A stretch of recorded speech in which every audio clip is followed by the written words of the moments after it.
in I think 2018. Ilang years na po ba kayo naghiwalay? Ano po, since 2014. Okay. 2014 hanggang 2018 nag-decide ka na pumunta ng abroad, no? Yes po. Bakit naman naghiwalay kayo? Kasi po magkasama naman po kayo dito sa Ah, Pilipinas. Hindi po, bali ano po siya, nananakit po kasi siya. Ay, physical? Yes po. Sinasaktan ka niya? Paano kanya Oh, sinasaktan yung ganon? Sinasakal ka, ganon? opo, yung ano po talaga, physical po talaga. Kaya ko po na i-save yung life ko at maging ano po, i-secure ko po yung future ng mga anak ko. Bali Yun po. ho, dinala niyo po nung umalis kayo kasama mo ang anak mo? No po, iniwan ko po sa kanya kasi naisip ko po kapag dala ko po yung mga anak ko, hindi po ako makapag-work. So, paano ko po ma-suportahan yung mga anak ko sa Ah, pag-aaral nila o sa mga daily needs po nila? pero sa mga anak po ninyo okay naman, responsableng tatay naman yung mister ninyo?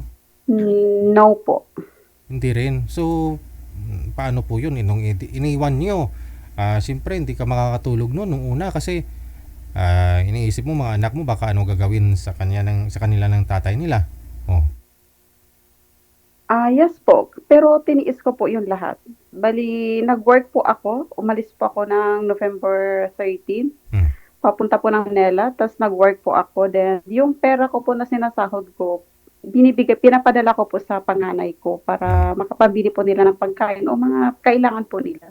Hmm. Now, sa 12 years na hiwalay, wala pa ho kayong naging boyfriend? Meron din po, Oh. kaso ano siya, hindi nag-work. Okay. Aha. Diyan po ba sa KSA hindi po kayo nagka-boyfriend? No po. Manliligaw? Wala rin. Wala? Ano po Wala. yung place? Saan po kayong anong province po dito sa Pilipinas? Originally? Ah, ano po, Cebu. Cebu. Okay. So mga anak niyo po may mga pamilya na po ba ngayon?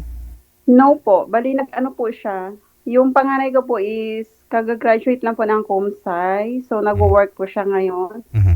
Then yung pangalawa po ay second year college na, mag-third year na po Mhm. ngayong June ng nursing. Okay. Itong bunso. Then yung bunso po is mag-grade 12 ngayong pasukan. Mhm. So kasal po kayo sa tatay nila? O, opo. Sige. So, manager, asan na po si sir? Baba niyo po muna yung tawag, ma'am, no, para matawagan po natin si sir, ha? Sige po. Okay, sige. Isang dekada na ang OFW Emotion People Radio. Isang dekada na